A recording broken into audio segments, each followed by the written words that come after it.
From Tennessee, from the east to the west, we are talking Cowboys every day.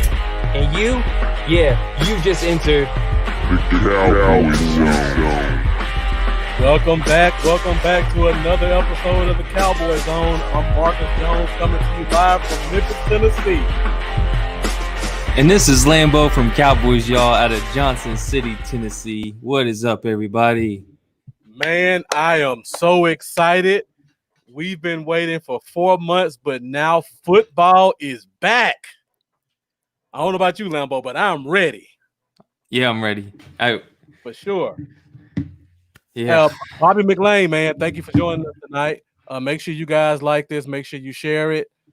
Make sure you subscribe to our YouTubes. Follow us on our social medias. We are going to have a great show tonight.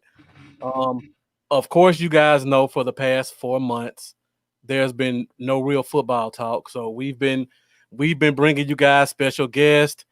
We've been talking about what if scenarios, but now no more of that news. We're 100% focused on game one. So tonight we're going to give you an hour of power all about the Cowboys versus the Rams. Let's go. Yeah. I'm sorry, Lambo. I'm excited about this. I'm excited too, man. I've been too ready for some football. What's up, Elzar? What's up, Bobby? Follow both of you on Facebook and YouTube. Thanks, bro. Hey, if you're on Twitter, hit us up there too, bro. Yeah, appreciate that. Thank you, man.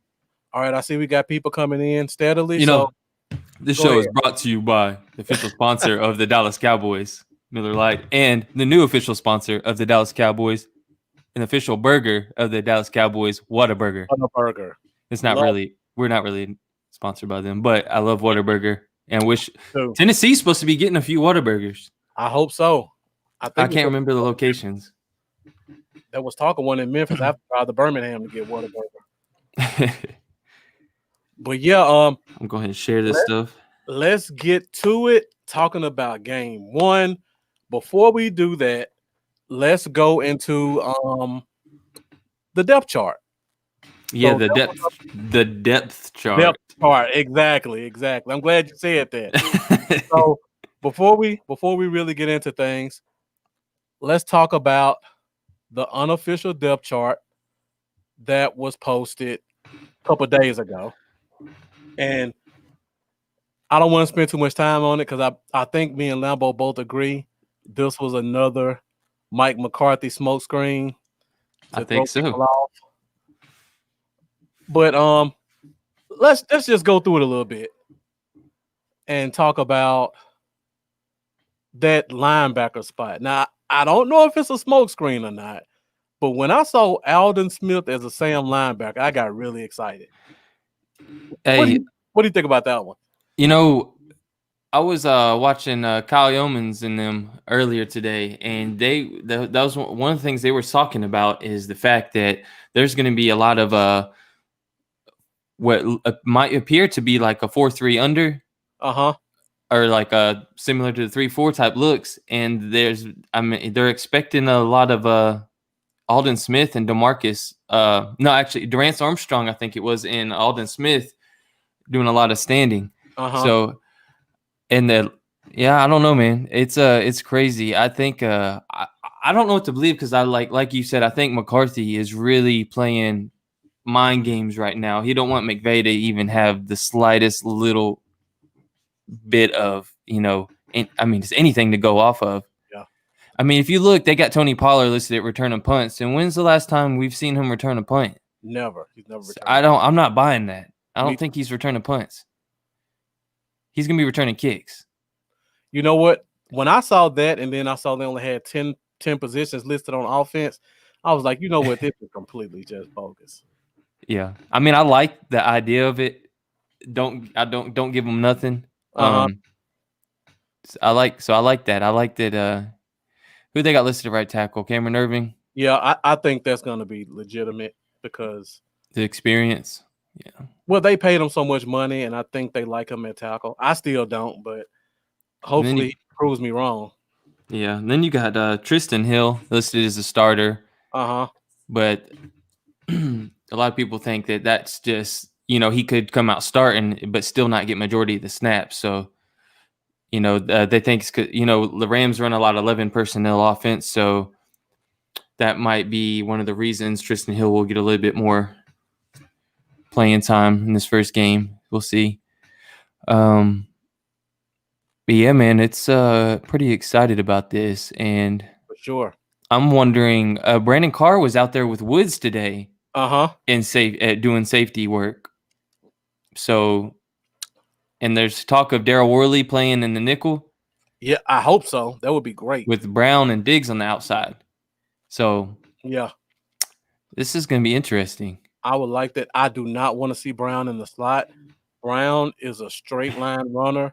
His horizontal change of direction is terrible for a guy's size. He needs to be on the outside, covering a guy like Robert Woods, who does a lot of go slant comeback type stuff. He can run pretty much neck and neck with him. Yeah. Yeah, Bobby, I see you put this up here talking about Earl Thomas. we're not focused on Earl Thomas. We're on the game one right now. Yeah. I know you guys have talked about this a lot. I'm 100% focused on game one. If Earl happens, it happens. I'm focused on the team we got now going on the field Sunday. While that topic is just for one more minute, do your thing, Lambo. I know a lot of the Earl Thomas getting brought back up has to do a lot with the restructure that just happened. What's your thoughts on that? Because you believe that it don't make sense to restructure for Dak's contract for next year, right?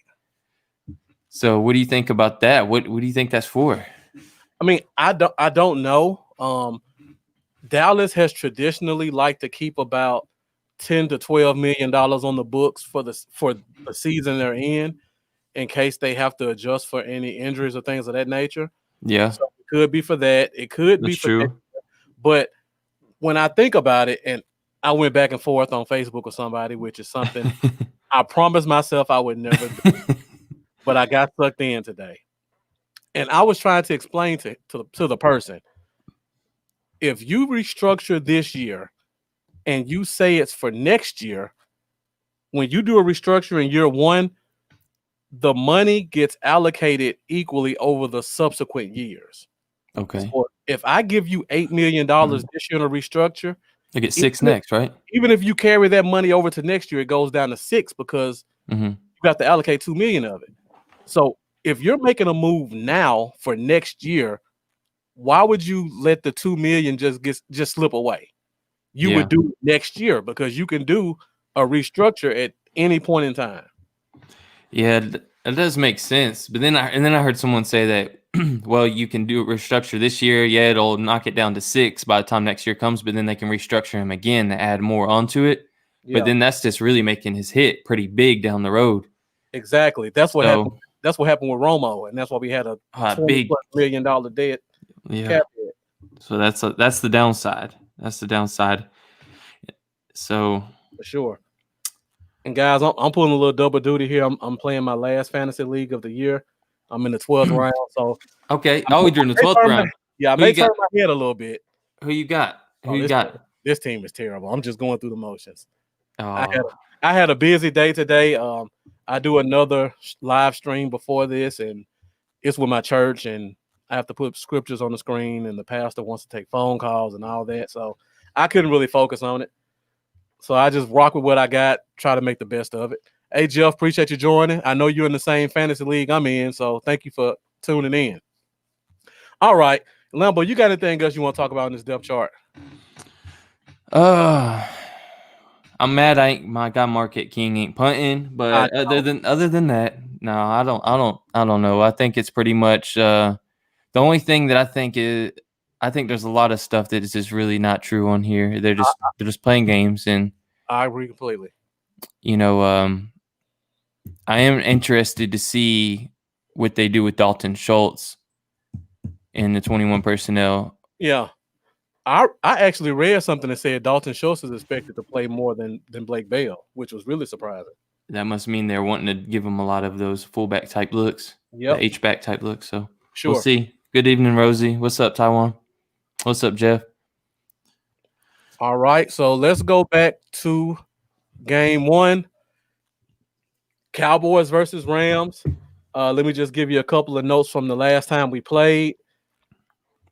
We last played them December 19th. Of course, we blew them out of the water, 44-21. Taiwan, appreciate you joining us. It was a quiet game for the receivers. Did they have Ramsey? They did have Ramsey that Okay. game.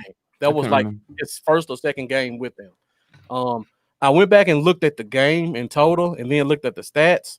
We only had one receiver with over 50 yards that game. And that receiver was Tavon Austin on that busted coverage when he caught it and had release. Yeah, wide open. No other receiver had more than 50 yards that game. So I found that really interesting. Of course, both of our running backs had over 100 yards rushing. So a lot of interesting stuff to take from that. And now I want to go through a couple of the major storylines for this game. And if you guys have comments, be sure to put them in so we can talk about them as well. Mm-hmm. We'll open the phone lines up in about 10 minutes to take you guys' calls and comments. Richard, again, thank you for joining us. We appreciate your support. So we talked about the unofficial depth chart. What I think is a major storyline, Alden Smith's first game back. How many snaps do you think he gets, Lambo? Do they ease him in, or do they just put him out there and release the hounds? If you were to ask me this same question 2 months ago, maybe even a month ago, I would have said pretty limited. But I'm starting to think he's going to get a decent workload. I mean, I don't know. Everything that we've kind of been hearing about him, like people don't even really, they look at him and he hasn't really missed a beat from what, a lot of people are saying, excluding his teammates. It looks like he played last year in this league. So I don't know. I think he's going to get a fair amount of work. I'm with you, Richard. As many as he could play, put him out there. He hasn't played in 2 years. Let's wear his ass out week 1. And I think it's going to be a good outcome for him. Like, I'm not saying he's going to blow up and have 3 sacks or something, but I think he's going to get some pressures and maybe even a sack. For sure. Yeah, so I'm really looking forward to see how many snaps he plays as well as where they play him at. Because when I see that, even though I don't believe the unofficial depth chart, when I see him at Sam linebacker, I still get shades of that New York Giants NASCAR defense where they had Kiwanuka playing as a linebacker, and he pretty much just stood up and picked whatever hole he wanted to blitz out of. So that could be scary. That was a good defense. That was a good defense. Goodness gracious. Humaniora, Tuck, Justin Tuck, Strahan, of course, Strahan, Hall of Famer. Now, another storyline I want to talk about a little bit, Amari Cooper. So, of course, they said they said he was a full participant today, but then if you read Twitter, it said he was working on the side with a trainer. Right. And he went over to the receiver group and was talking to the guys. Yeah, he didn't actually practice. He didn't actually with the practice, team. right. No, he was just out there. Exactly. But they called that a full practice. Yes, I'm still a little concerned. Like, is it McCarthy just doing a little bit more mind games? He knows Cooper is ready to go, so he's wanting them to have to prepare a little bit different or plan for other scenarios. Maybe, I don't know, but it is a little concerning to me given his injury history with nagging type injuries. For sure, and I think they listed this one as a groin, and those can always be treated. Yeah. It's a type of injury that can linger for weeks. So that'll lead into one of my position discussions, but we'll get to that in a minute. The other thing I want to talk about, we've been seeing a lot of 3-4 schemes in the few videos we got this offseason. How much 3-4 do you think they run? I'm with you, Mendoza. I think it's mind game. I don't know. It could. I mean, it really might just depend on how effective it is when they go to it.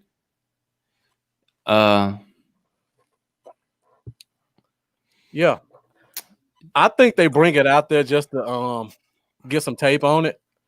Yeah, but like you said, this is still a new team. I don't know how much they bring it out. I don't think it's going to be a ton. I'll tell you that. Now I think they do it 20%, 15, 20% this week. It's fair. Just so they can get some tape and see how it looks against another team. Yeah. And if they do 20 snaps of 3-4 and they like what they see, I feel sorry for the team we play next week, the Falcons, because they're gonna run it all over them. So, I agree. I do think we're gonna see a lot of Jalen and Leighton on the field together. okay. So Yeah, definitely.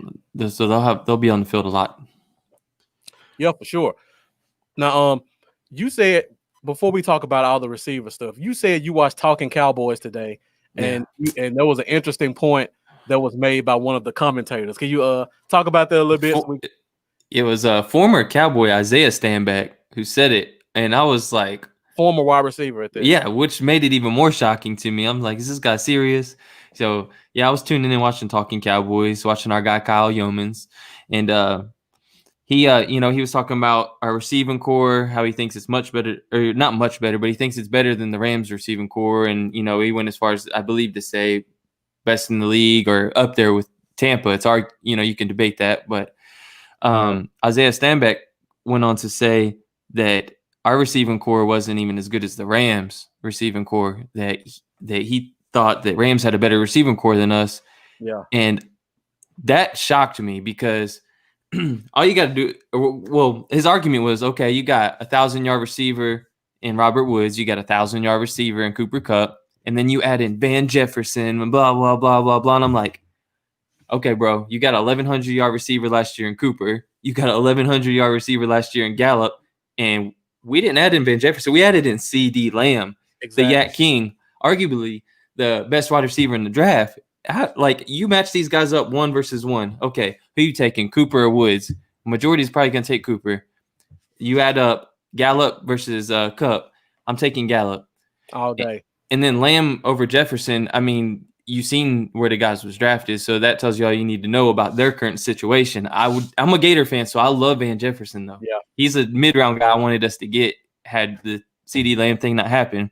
But to say with such a definitive, I don't know, man. Yeah. I was like, come on now. The Rams receiving core better than us. Nah.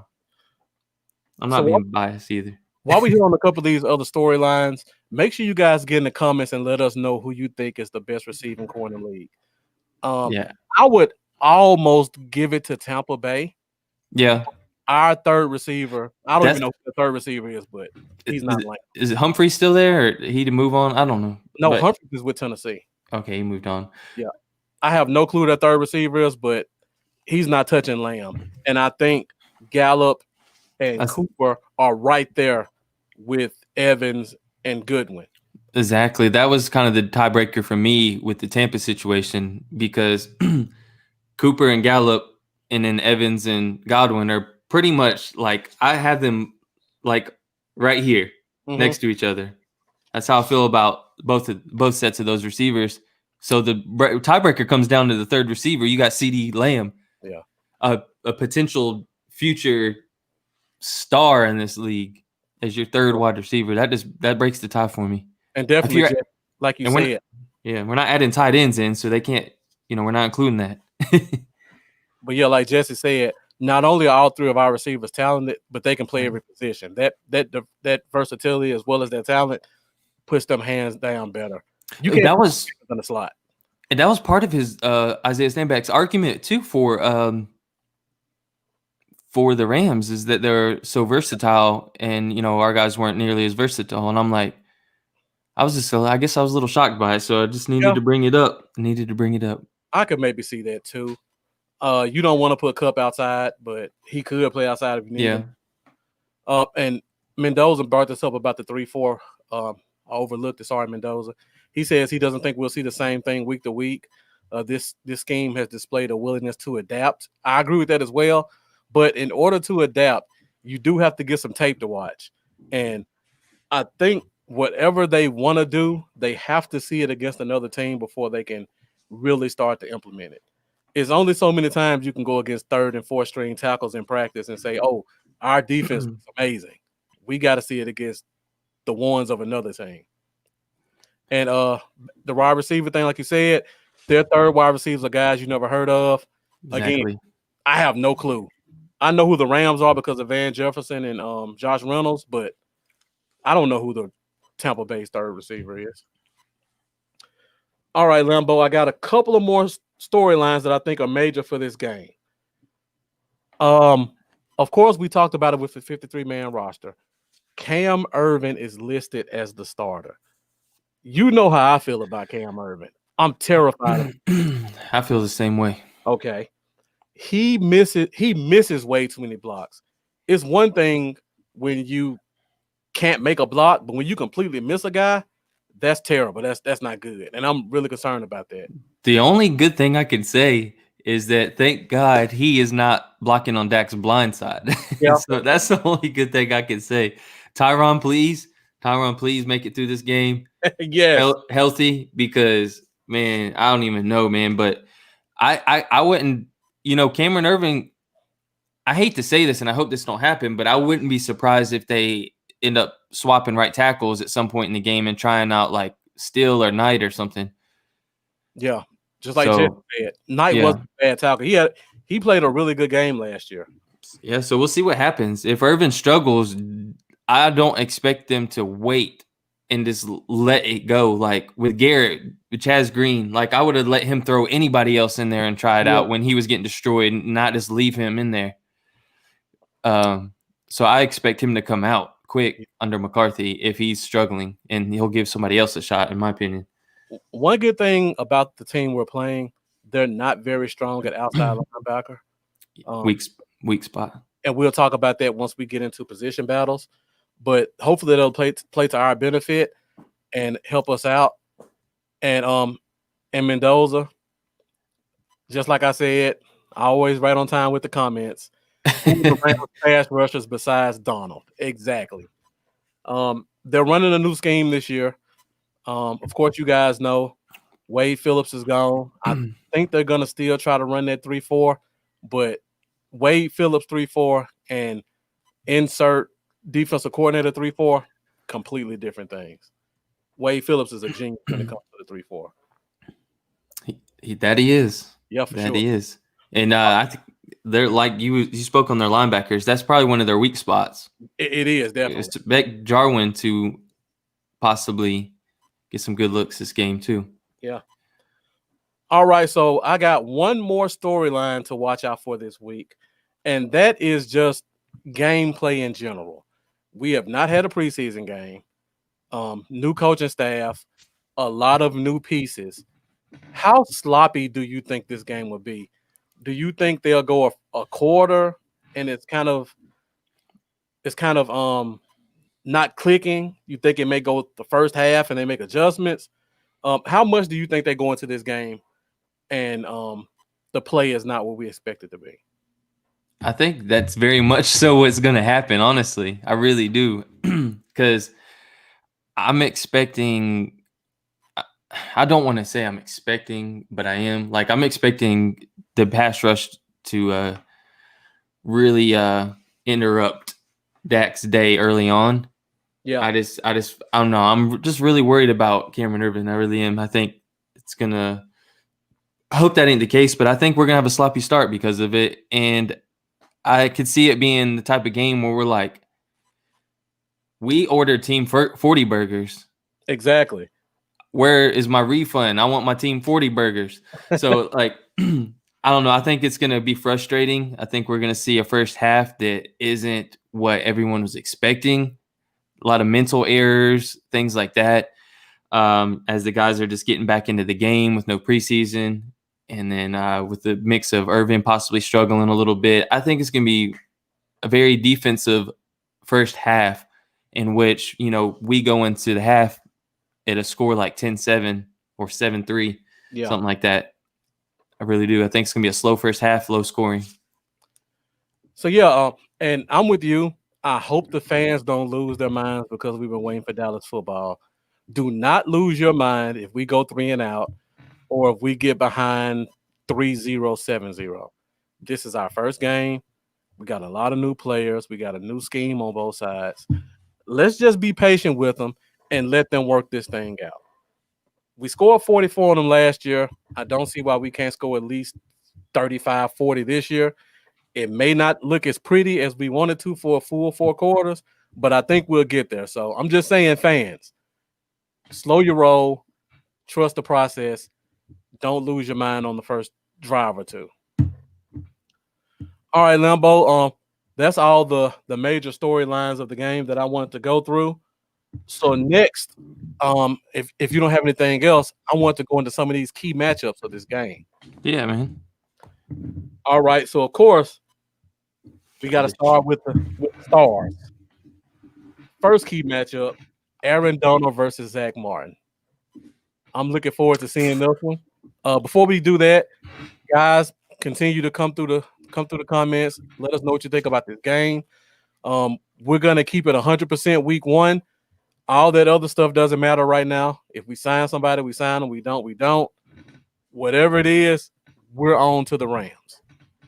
So first matchup: Aaron Donald, Zach Martin. Lambo, what are your thoughts on that? That's probably the best interior matchup you could probably work up on paper in the league, like off the top of my head. That's just going to be a battle. And I think it's really going to come down to how well Looney does next to Martin, passing off and everything like that correctly. And like, because I think they're gonna they're really gonna try to. I can't think of the word I'm looking for. You think they're gonna try to move him around and find the best matchup for him? And Martin. I think they're gonna disguise a lot of stuff in the interior and things like that, and just try to mess things up for us in the interior there. And Looney just needs to be ready to pass off and this. So I mean, nose. Yeah. He could line up there for sure. I was looking at an interesting stat, and I believe it was Aaron Donald is not a top 20 run defense guy. And oh, wow. I thought that was really interesting when I saw it. I think it was Pro Football Focus, actually, that didn't have him listed as a top 20 run defender. So I thought that was really interesting.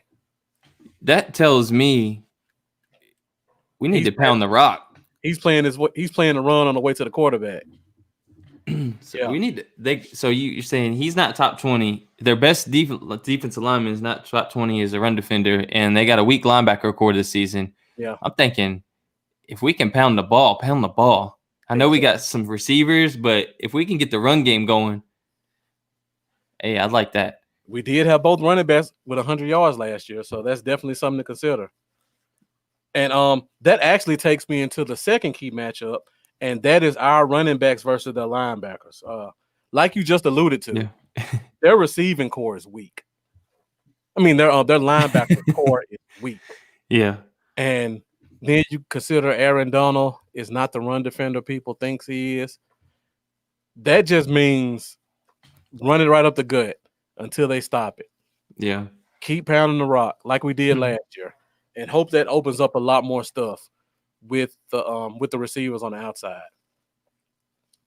And Jeff says he thinks we come out guns blazing. Now, when you say guns blazing, do you mean attempting Aaron and get out, or do you mean just pounding the rock successfully? Right. You could take that both two different ways, for sure. All right. Now that he says that is one of the predictions I kind of had, is that I still think it's gonna be a slow first half, but I think McCarthy is gonna dial up I'm talking about a deep shot on the first play of the game. I think it's gonna be incomplete. I think that everybody's gonna still getting their jitters out and everything, but I swear I feel like the first play of the game they're gonna want to show this is a brand new team. We're not opening up with the predictable little dive up the middle or what have you. It's going to be a deep shot. It's going to be something they're going to attack deep right off the bat. I wouldn't even be surprised if they attacked Ramsey on like a 40-yard bomb right off the bat. You predicting the flea flicker first play? Something like that. It could be, man. It could be. Something's going to happen on the first play. That takes us into our second key matchup of this game. And when you look at the Rams secondary, they have Jalen Ramsey, who's, of course, all-world just got this big contract, earned every penny of it. But then you look at cornerbacks 2 and 3. They are a 5'10 Darius Williams and a 5'9 Troy Hill against a 6'3 Michael Gallup and a 6'3 CeeDee Lamb.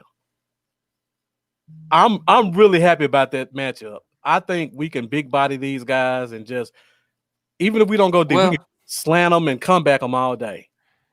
I think we're still bigger, but I think Lamb is 6'2" and Gallup was, I think they're both 6'2". Both right 6'2". Yes. I can give you an inch because they're Cowboys. Yeah, give them an inch. like they do in college. But yeah, like that we got the size on them, that's for sure. Sure. Do you think they'll try to stray away from Ramsey, or do you think they're just gonna feel confident and attack him when they want to? Well, Jeff thinks we scored touchdowns on the first 3 drives, so I guess he's attacking everybody. Okay. For me, that's an interesting matchup because I don't know where Ramsey plays. I know he normally likes to follow the best guy, but who's the best guy? Exactly. In this the best guy? Could they play like they used to play Darrelle Revis, where you put him on who's considered the second best guy and have him lock him up and then have the whole scheme to cover the other 2? That makes sense. Yeah, you're right. Troy Hill is a good player. I'm just looking at that size matchup, and it could create some mismatches. But yeah, that's how they used to play Darrelle Revis with Revis Island. Yeah, he sometimes covered the number 1 guy, but for the most part, they would just put him on the number 2 guy wherever he went, and everybody else would just play to stop the other guys. So, but to me, no matter where you put him at, the other 2 guys have great matchups. And to add on to that, if he follows Cooper, does he follow Cooper in the slot, or is it just outside? Your guess is as good as mine on that. Like, yeah. I want to see Coop slide into the inside and Lamb bounce outside. Yeah. I want to see how they play that. Exactly. If that happens. I don't even know. I'm telling you. I'm real excited about it though. I'm so excited. When I think about all these matchups, I know Jeff and I talked about this for a long time, just putting together schemes in our head and positions and stuff like that. Now we get to see it. I can't wait. All right. Getting hot. Another key matchup. And guys, let's keep the comments coming. Are we doing phone line later too? We can actually do phone line in a minute. Let me put Mendoza's comment up. So Mendoza says he thinks he follows Coop until given reason not to. I mean, knowing Ramsey and his mentality, he always wants to be on the best. And if Cooper is the guy that they're calling the best, that's the guy he's going to want to follow. I wouldn't be surprised if he follows Coop, and if somebody else starts blowing up like Lamb or Gallup, that he goes up to the sidelines and goes, "Coach, I'm following him now. Yeah, I'm shutting him down now." Exactly. I don't even know who the offensive coordinator is. So, does he have enough respect from the team to tell Ramsey no? Because the Jaguars defensive coordinator did not have that respect. Yeah, for sure. Because Ramsey would say, "Screw it. I'm Brandon Staley. I have no clue who that is." Okay, so he clearly, if I don't know who he is, he clearly doesn't have the respect of a guy like Ramsey. So Ramsey's going to pretty much do what he wants. I'm sure of it. And Jesse Murphy says, I don't think they're going to let Ramsey mess with Lamb first game. I mean, they could try to throw that mind game and then give him a hello rookie to the NFL. You got the best corner in the league on top of you. What are you going to do now? Try to intimidate him. I don't know. I don't know. It's just a gut thing, but I kind of feel like Ramsey is going to just play one side of the field just because we have such a talented receiver core that I think he'll just try to lock down one side of the field. And then I think they'll try to play someone over the top on Cooper when he's on the opposite side. Yeah. Kind of a little bit of extra. Like Mendoza says, money talks. He got paid $105 million. Yeah, he couldn't do what he wants. He's going to do whatever he wants. And they probably don't want to hear his mouth either because if he can get in his way, he's probably going to tell them so. Right, because beforehand, they could hold the carrot over in front of him. Hey, you need to play your part until you get this money. Now he has money. He signed the deal, so he's going to say what he wants, do what he wants. Exactly. Now, I got two more matchups, and we'll go ahead and put the phone lines up. So if anybody wants to call in and talk to us about any topics, they're welcome to. And this one goes to the front seven. I'm trying to find the phone line. First of all, let's talk about. I know the unofficial chart has Tyrone Crawford starting. We all know that's not going to happen. Tyrone Crawford? Yeah. Starting at end, that's not going to happen. At end? No. I don't think so. Everson Griffin gets to go against 38-year-old Andre Whitworth. Whitworth, yeah. Yes. Now, to give you guys some backstory on Whitworth, he wanted to retire in March, but the team was so strapped with cash, they could not afford to bring in a decent tackle. So they convinced him to give them one more year at tackle until they could figure it out. So technically, he has 1 foot out the door because he was ready to go. Yeah, he's not really playing for nothing other than, I mean, at this point, he's got his money. He's had a full career. He's aging. His mentality is that he was ready to retire pretty much, so. Exactly. And now you get Everson Griffin week 1 and possibly some Alden Smith too. Hold on. Everson Griffin, who is hungry for a big deal next offseason. Exactly. And Alden Smith too. Yeah. These are guys that, and Alden Smith, he's got to be real hungry for a deal. I guarantee he's about out of money. Oh, yeah. So, well, I mean, he's got what he signed for, but yeah, these guys are hungry. I love players that are playing for contracts because, and once they get the deal, that's when I start to worry. But so, yeah. So that's going to be a really interesting matchup for us when you see, and he's actually their best lineman still, even with his advanced age. Yeah. So you can pretty much go across the line and look at those matchups. Another matchup, the other tackle was on IR last year, and he comes back and he gets D-Law with probably no help. That's going to be fun. A pissed off D-Law who's trying to prove himself of people saying I'm not one of the top defensive ends. And in the meantime, while those edge rushers are putting in work, our boy Tristan Hill that we've all been knocking on, he's gonna I feel like he's gonna have I can't believe I'm saying this. Like, oh my God. Like, oh man, a few months ago, there's no way in the world. Like, we were talking about him being traded.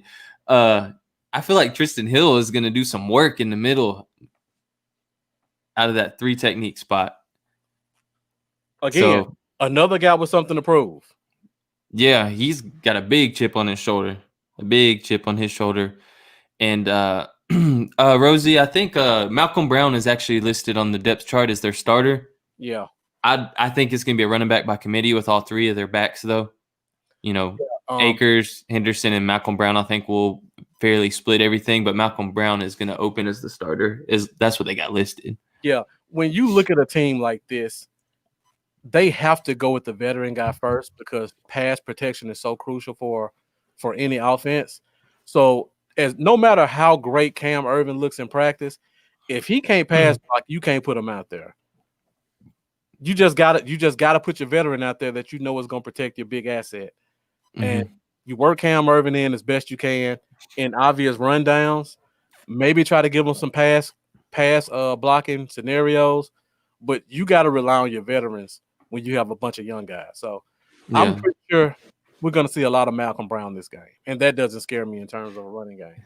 The only good thing that can come out of Malcolm Brown, if he does well, is that I picked him up in my money league. All comes back to fantasy. And Mendoza talks about the secondary.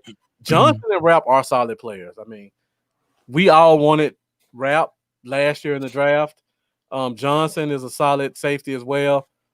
So it's going to be interesting to see how well they play. But I think the way we play this game, one of those guys is going to have to live in the box.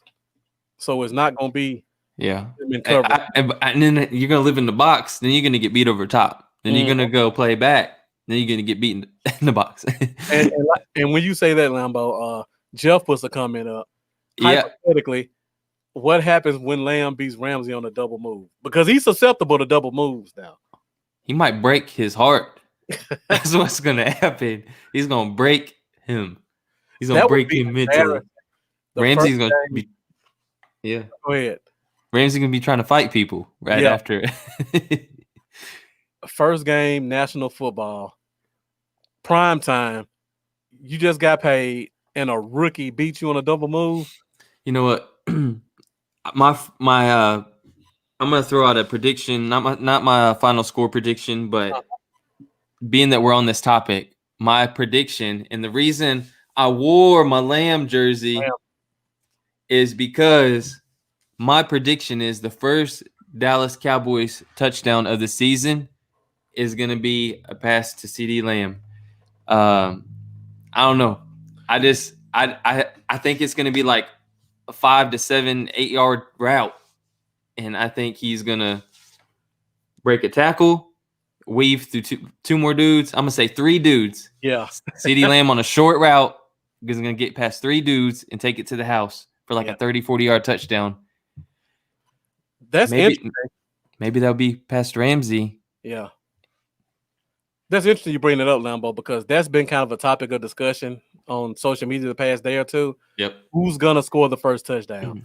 And for you guys in the comments, let us know who you think is going to score the first touchdown and why. And we'll put the comments up and we'll talk about them.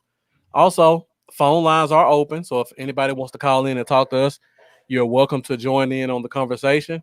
For me, and that kind of leads into one of our next matchups, I think it's Blake Jarwin. The reason for that is because last year when we played the Rams, Blake Jarwin averaged 20 yards a catch. And then for some inexplicable reason, they pulled him out of the game. We got in the red zone. Mm-hmm. Jason Witten came in and scored the first touchdown. So for me, I think he gets to finish what he started last year and go down the field and score. And if it's Jarwin, I could see it being on a little seam up the middle. Yeah, Jaw's gonna eat. You're right, Brian. And that leads me into the next key matchup, and that is what we just talked about, their linebackers versus our running back and tight end. Manny said it's gonna be Dak. It's funny because Dak running for a touchdown. It's funny because the 3 that we just discussed, my prediction, Manny's prediction, and your prediction, I like contemplated in my mind back and forth so many times Dak scrambling in the red zone for a touchdown and Blake Jarwin getting open up on the seam up the middle for a touchdown. But it was just my heart and my love for Lamb that made me go with Lamb. But I could definitely see those scenarios, man. For sure. Or maybe it's the Belldozer. Nobody's going to double tight end set on the goal line and boom, Blake Bell. Everybody's going to be like, what? If that happens, that would be an extreme shock. Mendoza says Gallup over the top of a defender. Again, 5'9" corners covering a guy who plays above the rim. I can definitely see that happening. Jeff and Brian both say Zeke scores the first touchdown. Like you said, 7 in the box ain't gonna cut it. Ain't gonna cut it. It didn't cut it last year. And our receiving core, and to me, our tight ends are even more explosive. So it's gonna be hard sneaking that 8th guy in. You're gonna have to pick your poison. And like Brian said, Zeke up the middle. Exactly. We better win this game. I'm gonna be hurt. I'm gonna be heartbroken because I don't know about y'all, but when we lose a game, I can't sleep, and like I'm mad for like the rest of the week. Like now, stupid mad. For me, if it's a team that I think is a good team that may be better, I'm not hurt about it. But if it's a team I feel like we're evenly matched against, like last year with Minnesota, the Jets game, I about got banned on social media.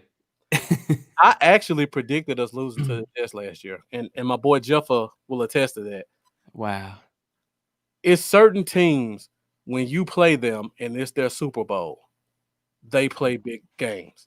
And I felt like Sam Darnold was going to make that one play and just kill momentum. And he made that one play, the exact play. I called it because I said the way we play our secondary, they're not going to respect Robbie Anderson's speed. And I'd be damned if it didn't happen. But that Minnesota game, I'm still sick about that because we should have beat them. We matched up with them perfectly. It all came down to coaching, and I don't think that's going to happen this year. Hey, yeah, that's what I was about to. I had the video right here. I was thinking about playing it in the microphone for you real quick. Jane Slater. How long is it? 50 seconds. Go ahead, do your thing. Cowboys have the benefit of slow playing Amari Cooper if they want to, thanks to the success of rookie wide receiver CeeDee Lamb during training camp, and of course the development of Michael Gallup, who is now entering his third season with the team. With that being said, we have had some questions about veteran wide receiver Amari Cooper, who got that extension during the offseason. We have seen him at times working off to the side on those resistance cords, and on Wednesday we saw it again during the open portion available to the media. Now, when we've asked head coach Mike McCarthy what's going on with Cooper, he's been a little vague, saying things like, well, it's just the wear and tear that comes with training camp and everybody is dealing with something. Well, the something guy identified on the injury report as a hamstring, although I would point out that when I saw him on those resistance cords, he was moving laterally pretty well. So we'll keep an eye on it as we get ready for that Rams game. Cowboys have the benefit. All right, Jane. So I thought it was going to be more bad news, but I like the way she was optimistic about how he was moving. So that's good. Well, as a Cowboy fan, we all have to be optimistic about it, though. Tuck had me worried when he said start to worry. I thought Jane said something real bad, like he had a step back. Exactly. And appreciate you joining us on Periscope. Yeah, man. Via Twitter. Thanks for the support. I watched your show earlier, man. Great show. Thank you for taking the time to tune in for hours. Again, I don't fear their number 2 and 3 receivers. So even if Coop is off and they put Ramsey on Gallup, I still think Cooper eat against whatever receiver they put on him. So I'm not really concerned about Coop this week. I think our team in whole is talented enough that we can make up for it. I'm not that concerned either. I'm concerned a little bit. But as far as Cooper, but I think they're playing it up a little bit more than it is. And there's only a few cornerbacks in this league that can really stick with Cooper. And so I'm not really too worried about it. But yeah, you're right. Hamies are unpredictable. Exactly. I'm just hoping they're making it a bigger deal than it really is. Just trying to play mind games. Seems like McCarthy's been all about some, just leaving them with lots of questions going into this game. That's my hope anyways. Yeah. So now, again, phone lines are still open if anybody wants to join us. We'll stay about another 15 minutes, Lumbo. You good with that, or you want to do a little more? Yeah, that's good. Okay. I'm good. Yeah, I was trying to, as best I can, to keep it at an hour. Yeah, we could go over if we got some hot topics or calls coming in and stuff. Yeah. So going into our next matchup, our linebackers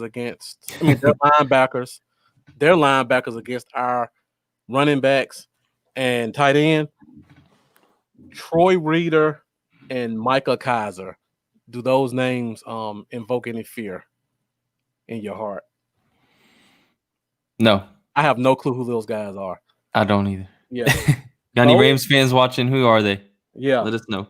I don't know either one of those guys. I hate to put them down like that, but they had better linebackers last year, I think, and we ran all over them.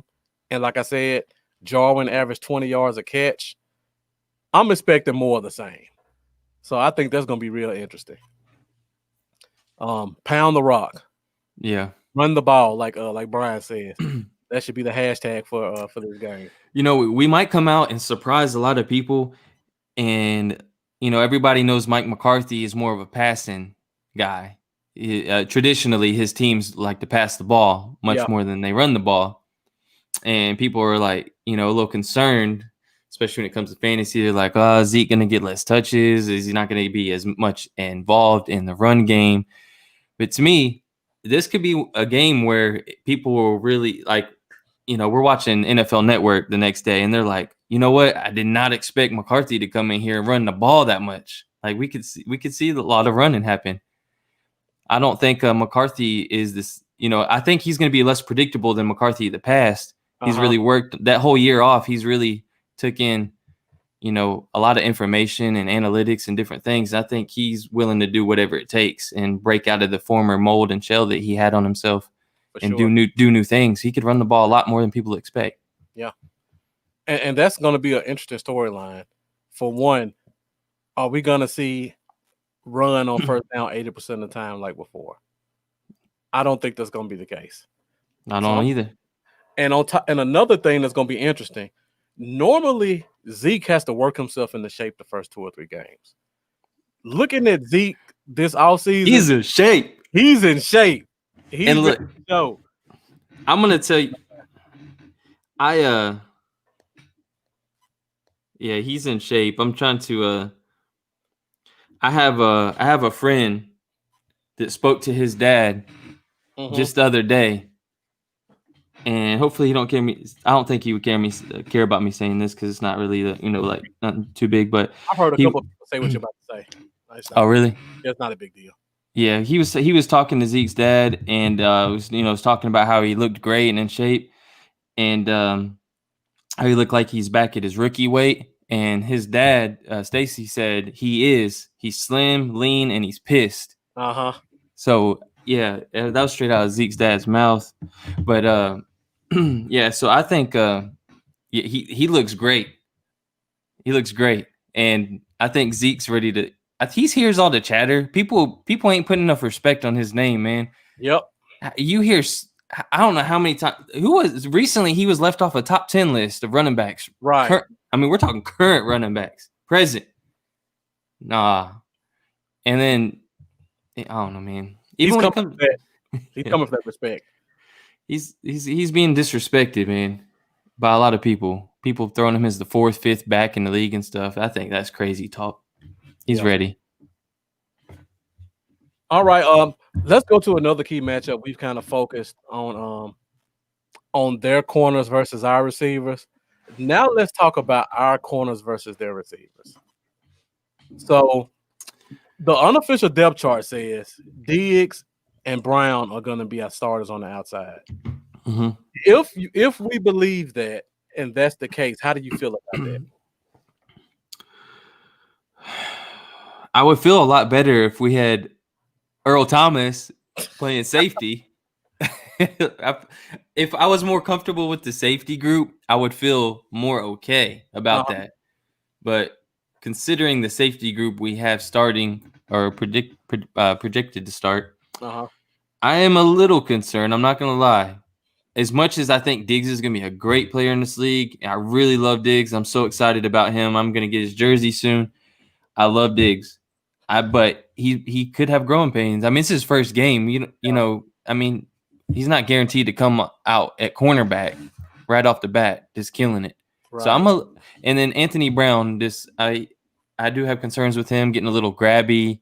Hopefully the refs aren't too picky and we don't, lose any big calls downfield. It doesn't cost us any big plays downfield, holding or anything, and not holding, but pass interference.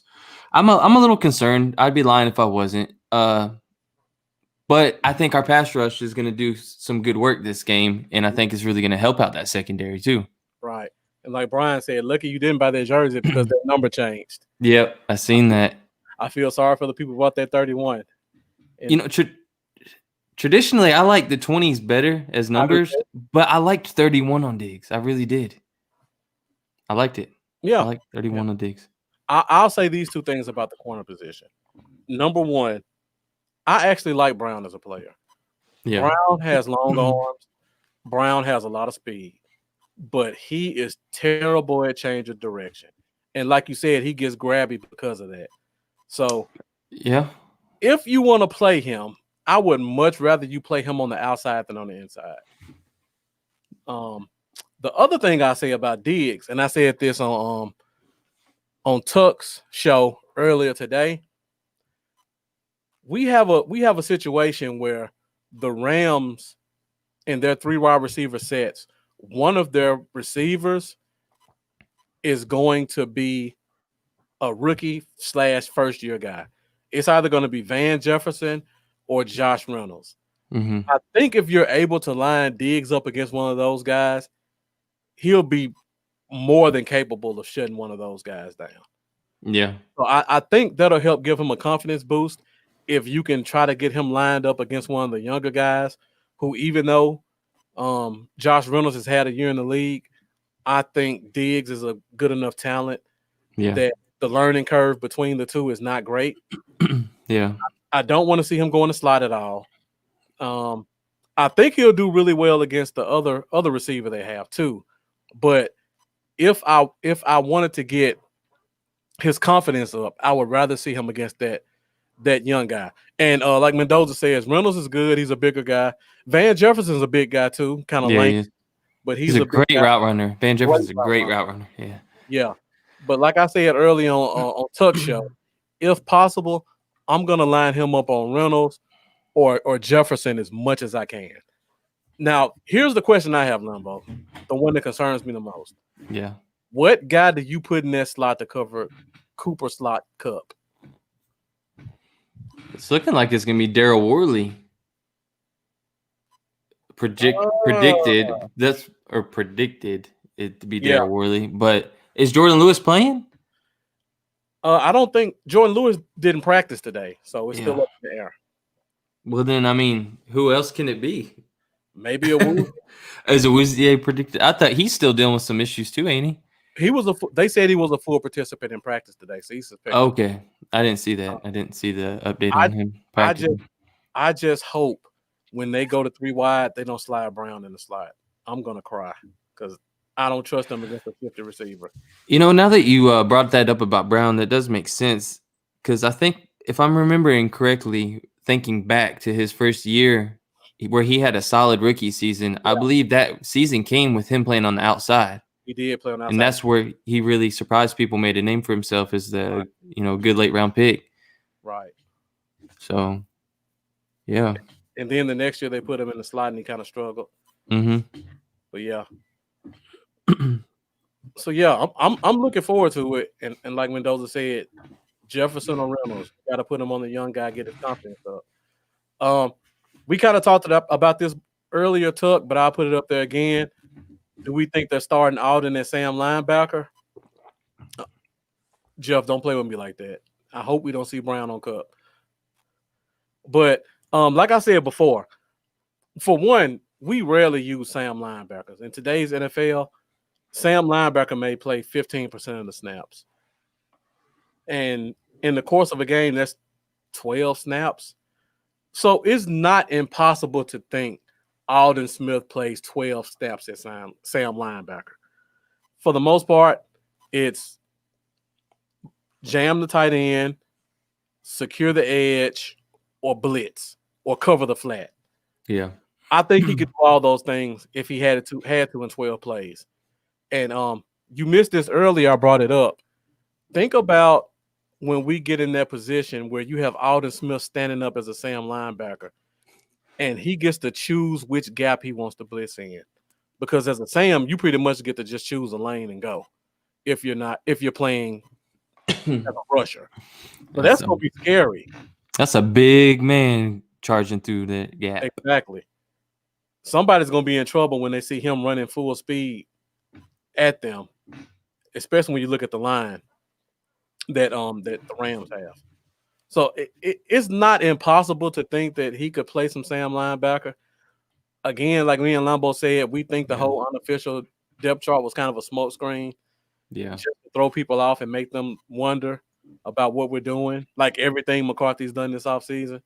But it'll be interesting to see. That's one of our that was one of our major storylines that we talked about to kick off the show. Yeah. And I'm also I'm curious if Brandon Carter's gonna get some playing time. I'm shocked you said this, but I agree. We talked about this as well. Somebody asked, "Is Malcolm if Darrell Henderson is the starter this week?" And we explained to him, when you have two young guys, you have to put the veteran out there for pass protection. Even though I don't think Malcolm Brown can hold up to that either, you have to go with the vet to make those blocks because a young guy gets your quarterback killed. Yeah, Malcolm Brown's going to start out the game. Especially with no preseason, he's never taken on a blitz from a guy who's looking to take his quarterback's head off. That's a different scenario than doing 75% speed in practice. Alden Smith's coming to take your guy's head off, and you got to stop him. That's funny. Story. Bobby must have said that at the exact same time that I brought up. I literally said that at the same time he must have posted that.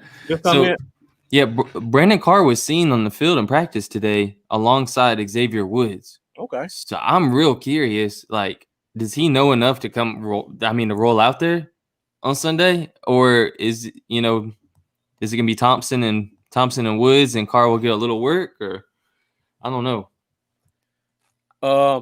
Here's the funny thing about the practice squad, Brian. Explain that to him, because a lot of people. Yeah, go ahead. What you saying, Lambo? I was saying, explain that to him, because a lot of people don't know the new practice squad rules, and it's crazy. It's a big difference this year.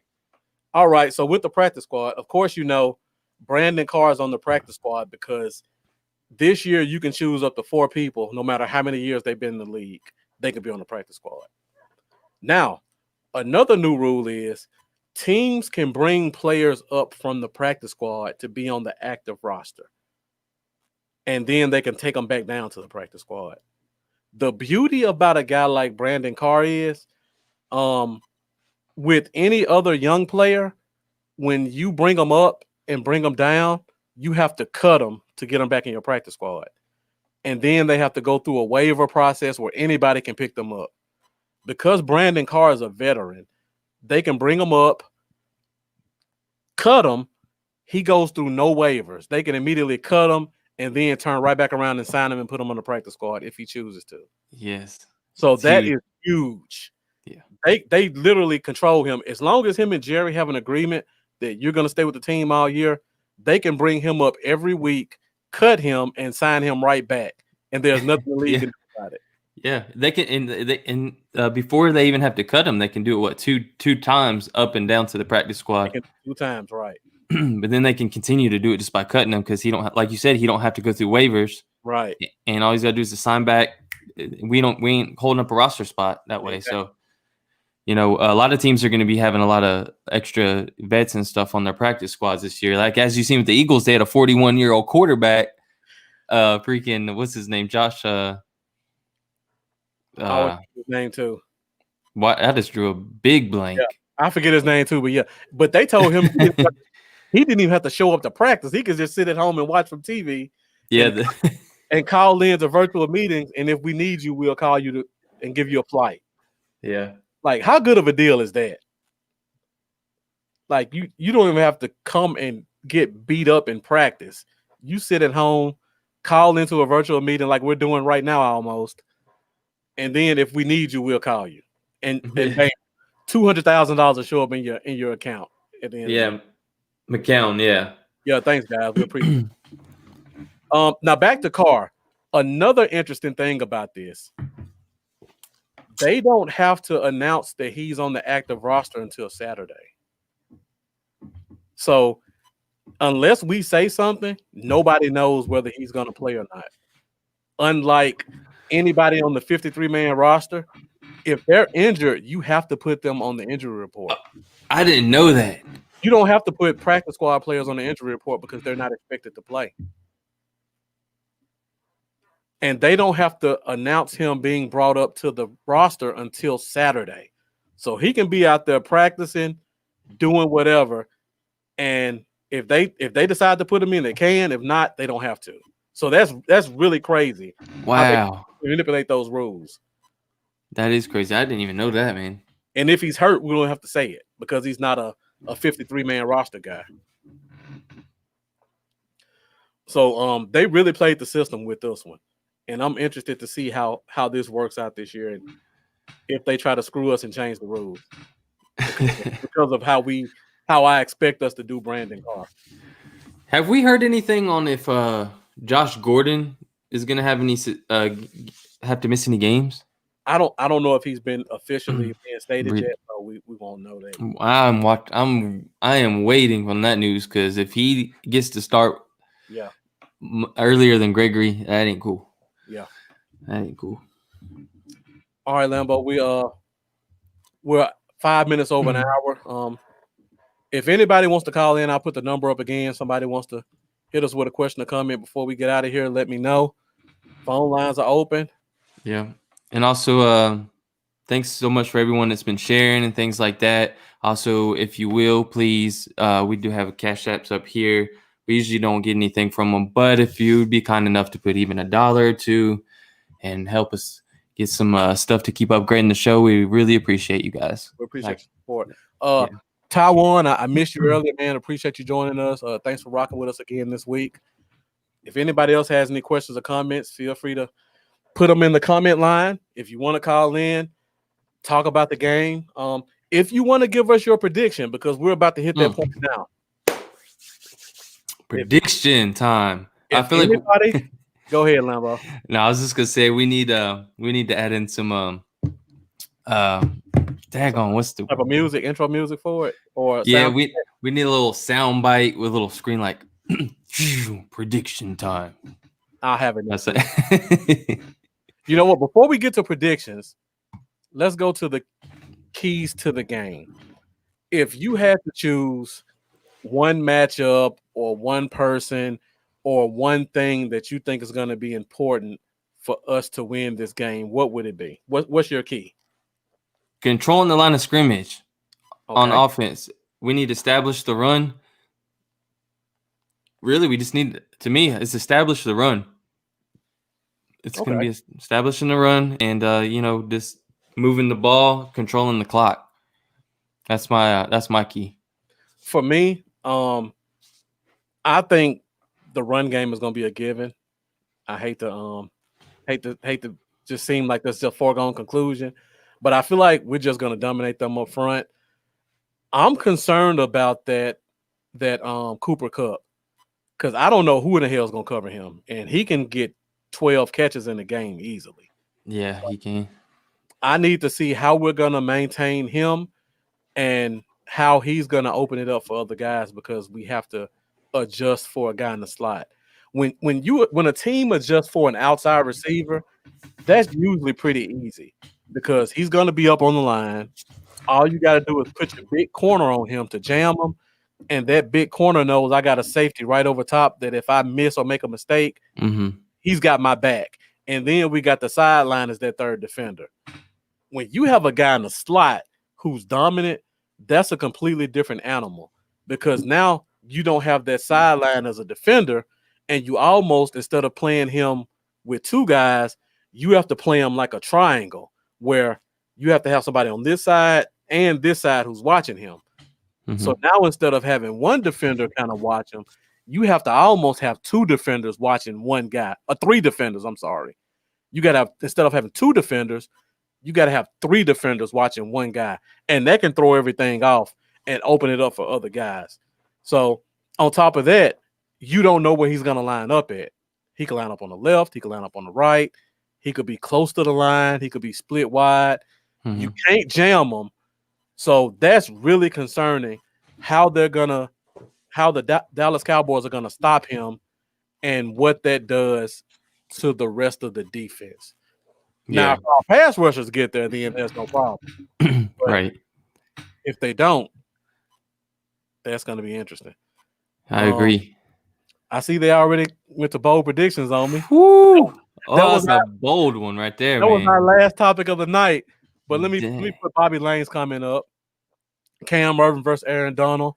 I agree. It's going to be kind of hard for that to happen. Yeah, that won't happen much, though. That's a good thing. They put him on the outside, which I doubt. But if it does happen, it's scary.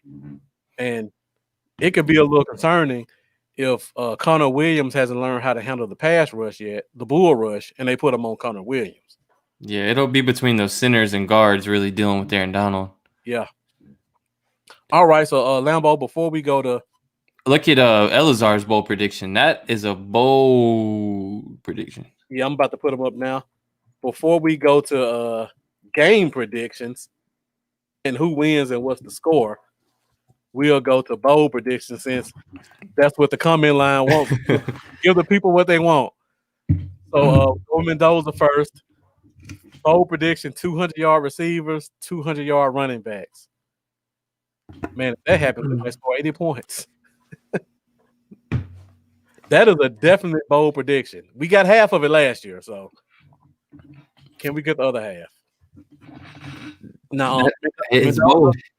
I don't know if you were in at the beginning, but I gave the stat that we only had one receiver go over 50 yards last year when we played them, and that was Tavion Austin on one busted play. So for them to go from nobody having over 50 to two guys having 100, that is definitely a bold prediction.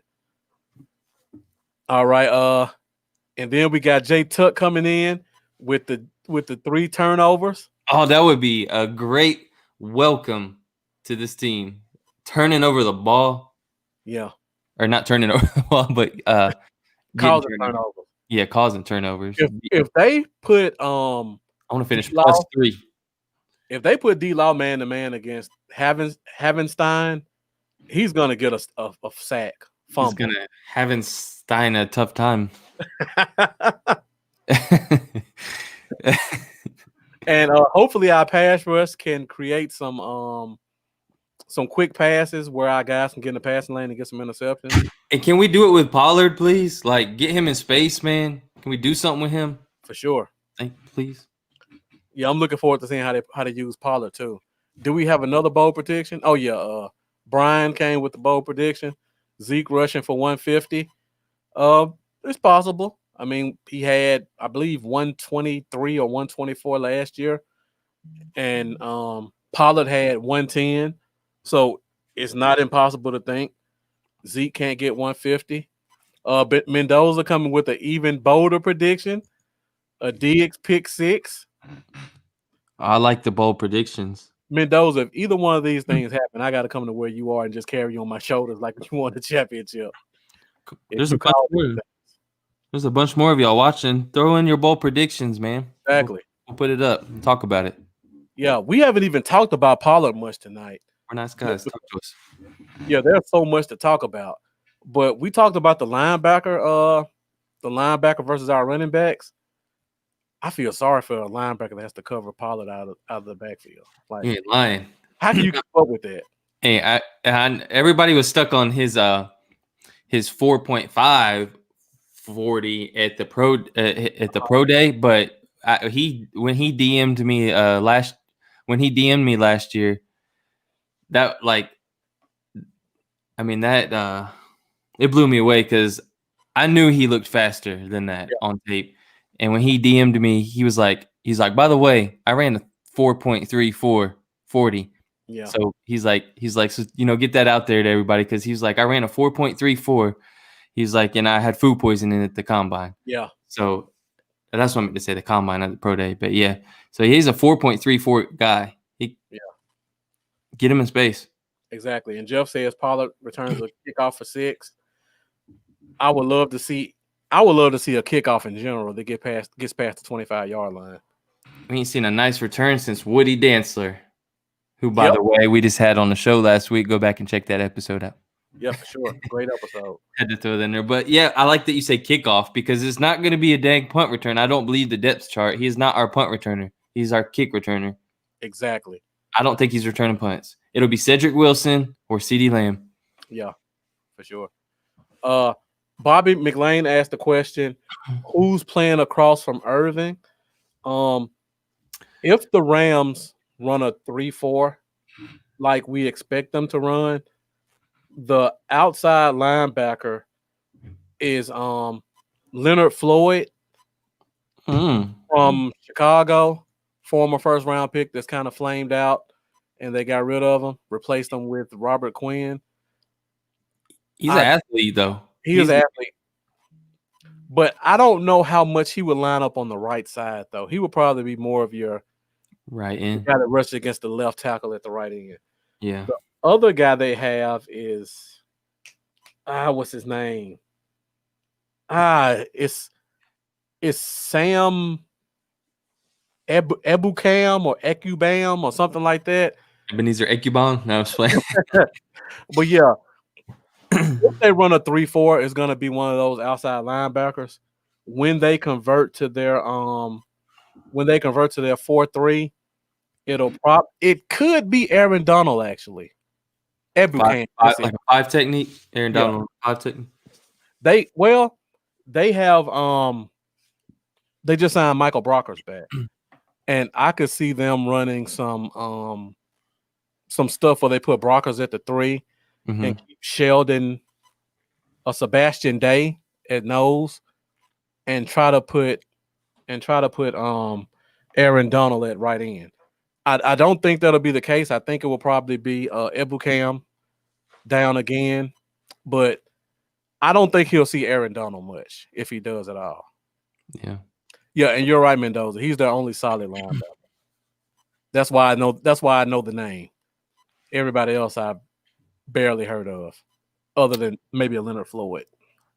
And just because we're on Rams linebackers, and Alec Ogletree still a free agent? I think Ogletree may have been signed, but I'm not sure.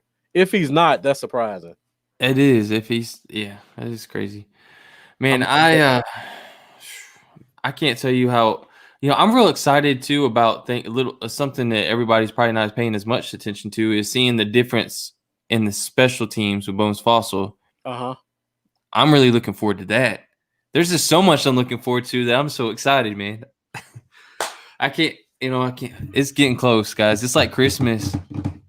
I guess. Have you said your bold prediction yet? I haven't. Have you? You haven't said yours either, have you? I'll say mine because you just led into it. I think Greg the Leg comes into their stadium and goes for the record. 64 yards. Is it 64 or 65? 63 is the record. Oh, okay. 63 is the record. All right. But yeah, I think he goes into their stadium. We get close to halftime. They line it up, 64, right down the middle. For the win. I just want to see him. I don't want it for the win. I don't want him trying to break records for the win. I say go into halftime, screw it. Let's see what the legs got in them. Line them up and let them kick it. 64. Take the record at his old home. Because for me, I just feel like this game's going to be so one-sided. Yeah. I didn't even think up a bold prediction coming in, so I'm thinking one on the fly right now. Yeah. Now, if I did have to give another bold prediction, it would probably be Blake Jarwin has a buck and a quarter, 125. I can see that. Barry Griffith, man, thanks for tuning in. Is this the Rams guy? Barry Griffin he runs Cowboys Experience. So I know this is a crazy year with the COVID and stuff, so it's probably messed things up. But in the next coming years and everything going forward, make sure you definitely check out Cowboys Experience for travel packages and game packages. They do some awesome stuff out there, man. They do player meet and greets and stuff, and it's a really freaking fun time. So check out Cowboys Experience. For sure. Great guys, offers great packages. Thank you for joining us, Barry. Really appreciate it. And okay, we gotta. Okay. We're doing good, Barry. Thank you for joining us, man. Make sure you continue to join us and keep getting in the comments. Phone lines are open every week if you want to call in and talk about anything. I think we're about to kind of wind this thing down. We went an hour 20. Yeah, give our bold predictions and game predictions. And man, it was so much stuff to talk about. I'm just glad we're talking real football. It's refreshing, man. Yeah. It's refreshing just talking football, man, and I can't wait. You know what's funny? We've had other shows where we have like 2 or 3 or 4 people on. Those shows normally go about an hour 20, but when it's just us, it was hard getting that hour 20 because there was no real football to talk about. Yeah. But today, that hour 20 went by like that. Yeah, it did. We could probably, me and you, we could probably talk Cowboys football until 6 a.m. Without running out of stuff to talk about. But thanks, Barry. Appreciate that. Oh, Brian Double's got a $35-17 Dallas win. And all right. Barry's got 20, and then Barry's got 27-17. I'll put the phone line up one more time before we get out in case somebody wants to call. Yeah, guys, if you want to call on the phone line, hit us up, ask a question, or just say, hey, feel free. 27-17. Brian, like you said, 35-17. Man, you should have heard me earlier today. So happy football is back. Yeah. You just don't know. All right, guys, let's get some other game predictions in. What do you think the score is going to be? My bold prediction is the first touchdown of the season for the Dallas Cowboys is going to be a slant route to CeeDee Lamb out of the slot that he catches. He breaks the tackle. He escapes 2 more guys. So I'm talking 3 defenders. He's the Yak King. He was the Yak King in college, yards after catch. And the guy is just sick with the ball in his hands. And I think that he's gonna come out right off the bat. It's gonna be like legendary status. He's gonna live up to the hype. First touchdown, man. He's gonna take like a 7-yard slant to the house. Yeah. Past 3 dudes, and you're gonna see Ramsey on the sideline yelling and cussing at people, and you're the real deal, baby. You're predicting shades of that Oklahoma Texas game where he broke like 8 tackles. Yeah, where he had like a pitcher with like 5 guys around him. Yep, and they were like CeeDee Lamb scored on this play. Right. That was Oklahoma Texas last year. Yeah. Yeah, that was crazy. That's my prediction, and my prediction for the score is 24-20 Cowboys. I guess I'm just optimistic because I'm not even putting it that close. I'm putting it 44-20 Cowboys. Man, I hope that's right because I love a stress-free game. But here's the thing. I think we're gonna be down 10-0. And I think we're gonna just put up 30 points straight. So maybe that'll be that slow half that I'm predicting. That's slow first half, 10-0 going into the half. That's what I'm thinking. It's the first game. The Rams are at home, opening a new stadium. They're going to be a little bit more hyped than usual. Of course, Brian, thank you for pointing it out. I had to get that first 40 burger in. That's why I got him at 44. Dang, I want a Whataburger official burger of the Dallas Cowboys. Can we get some sponsor money, Whataburger? Come on. I know. Can I get some Whataburger? Making me hungry. Like on Hanging with the Boys, where they get the wing stop and they have to show the cup every week. Oh, that's funny. Shoot, man, I wish we was in Texas. I'd love to make a Whataburger run right now. Who you telling? We're in Tennessee, by the way, also. We ain't got a Whataburger. Not yet, anyway. Yep, not yet. All right, Lambo. Well, I don't have anything else. Nobody's called in, so I think that's pretty much it for this week. All right. Are we doing anything pregame? Last thing. I don't think I could do pregame. I got something that I had planned for weeks. That's fine. I didn't even think about this as game 1 when I planned it in July. It's gonna be hard for me to call in. Oh, that's no big deal. If we did pregame before the game, I could do it, but I can't do pregame before the first games. Yeah. I'll be done by 3:00 if we want to do pregame before the night game. Oh, yeah, that's what I meant. Yeah. Oh, yeah, I can do that then, yeah. Just like, an hour or 2 before the game or something like that. Just like a quick 20-30 minute pregame show. All right, well, guys, you heard it here. Lambo's called it. We're going to do a pregame show this Sunday to talk about more keys to the game and what we can expect. By then, we'll have an official depth chart that we can talk about, and we'll know who's active and who's not. And we should have a lot more information about what's going on with the game. Bobby, again, thank you for joining, man. How about them Cowboys? Football is back, baby, and we're ready for it. Game 1. Ow! Oh! Yeah. Lambo. Yeah. Are we still doing the fantasy thing? The fantasy. Yeah. Let's do the fantasy thing. Last segment. Fantasy favorites. I'll have something for that next week, too. So Lambo and I are big fantasy football guys. I don't know how many leagues Lambo is in. I'm in about 5. I'm only in 3 this year. 3. Okay. Just because for those that know, I had a baby our 4th kid, so I got 4 kids under 6, and I had to cut it down to 3 fantasy leagues. It was getting to be too much. Yeah. So as much as we talk about the Cowboys, we know just as much about fantasy in general. So we wanted to leave you guys with a fantasy favorite for this game and a fantasy favorite in general for the full league. So I pretty much told mine for this game, Lambo. I think Blake Jarwin is going to be underrated guy that you can put in there, and he's going to give you some production. I just really think he's going to be 80 yards and a touchdown. I'm confident in that. What about you for this game? Blake Jarwin was going to be my fantasy sleeper too. So I'm trying to see if I can. I'm trying to think of another one off the top of my head real quick. I actually have Blake and Hayden Hurst in 2 of my leagues, and I'm really thinking about starting Blake over Hayden Hurst in both of them.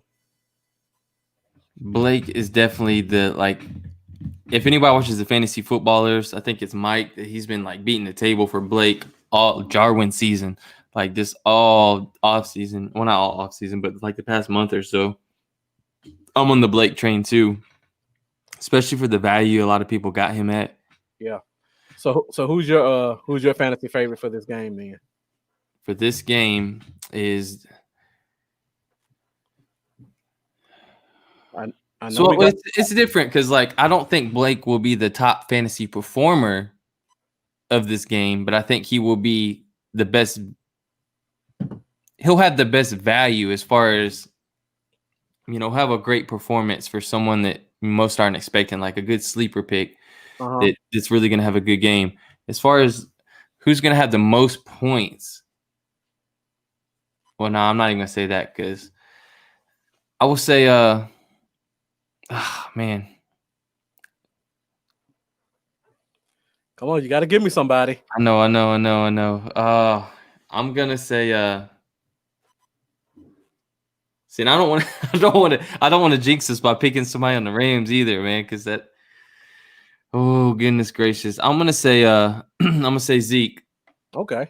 Jarwin was my original answer, but I wanted to give something different. So we ain't both saying Jarwin. I do think Jarwin's gonna have a great game, but I think Zeke's gonna have 3 touchdowns. Okay. Now, in terms of fantasy favorite, let's not do somebody who will be considered a first round pick because those are too easy. So no McCaffreys. Yeah. No Zeke, no Michael Thomas, no Kamara, people like that. Give me a guy that you think is going to have a good game this week. A good game that could be a mid to late round type guy. Yeah, because I got one that I'm really high on. Another one other than Jarwin? Or you mean in all of fantasy? Yeah, all of fantasy, yeah. Oh, okay. I thought it was just narrowed down to this game. Well, we did the game. Okay. Well, I'll go first while you think about it. All right. I'm really high on Scary Terry McLaurin this Sunday. I hope so. He's in my starting lineup. I know you stole him from me. I got him in 2 teams. Quick story, everybody. We were doing a fantasy league, and my mouse died on my pick. And I had 60 seconds to find a battery to replace my mouse, and I missed it by 3 seconds. And I auto-picked Allen Robinson. And Lambo's ass, 2 picks later, picks Terry McLaurin. He auto-picked Allen Robinson, and as soon as he plugged his mouse back in, it already picked, and he was already picked. I'll never let that go. Oh man! And then I he didn't even say he wanted McLaurin, but that was who I wanted too. Naturally, it just so happened to be the guy I was going after too. And as soon as I picked him, he went. That's who I was going to pick. Yeah. And if y'all missed that, it's we had a great episode. We actually live streamed that draft. Just go back and find that. That was a great episode. It was about 3 hours, but the first hour was the 4 hours. 4 hours, yeah. The first 2 hours was the fantasy league, and it was really entertaining. A lot of bloggers in there, so we talked some football in between. You want to go check that out? Yeah, George Teague, former Cowboy, he's in our football league. He was in there as well. Yeah. So it was really fun. Now, back to Terry McLaurin before you go, Lambo. The Redskins play the Eagles this week. Last year, Terry McLaurin in 2 games against the Eagles. The first game he had 125 yards and a touchdown. The second game he had 130 yards and a touchdown in those 2 games. I know they got big play Slay, but I don't trust him to be big play Slay. And I don't think they're going to let him follow. So he's going to have a lot of chances to eat, whether Slay covers him a lot or not. And everybody forgets, him and Haskins played together in college. So that's his boy. He's going to look for him every time if he can. So remember Terry McLaurin this week in fantasy. I'm going to go with Raheem Mostert. I got him on 3 of my fantasy teams. I love him. I love him too. I got him on a few. I think he's going to have a big game. I think he's going to pick up where he left off, where he was just dominant towards the end of the season and into the playoffs and everything. And he's coming into the year right now as the lead back. So hopefully that he don't get too much work taken away from him. I think he's going to ball. And, Arizona's run defense isn't that great. Yep. So I think he will, average a good 5.6 yards to carry and have himself a good game. Mostert is my one of my fantasy favorites. Yeah. And everybody's concerned about Jared McKinnon and Coleman both being there. They restructured this guy's contract to pay him extra $3 million. And they named him the starter. He's going to get some work. Didn't he average 7 yards a carry last year or something like that? Something ridiculous? Let's see. Mostert. I think he averaged 5.6. I know it was something ridiculous. He might have been the playoffs. It might have been I know the playoffs. He was killing it. Yeah, but 5.6 for the season is impressive. He actually averaged 7 yards a carry the year before. I remember 7 somewhere. Yeah, but yeah. So like Lambo said, Raheem Mostert has a good matchup. That's a guy that you can watch. Mendoza, I put up there before. He likes James Washington against the Giants.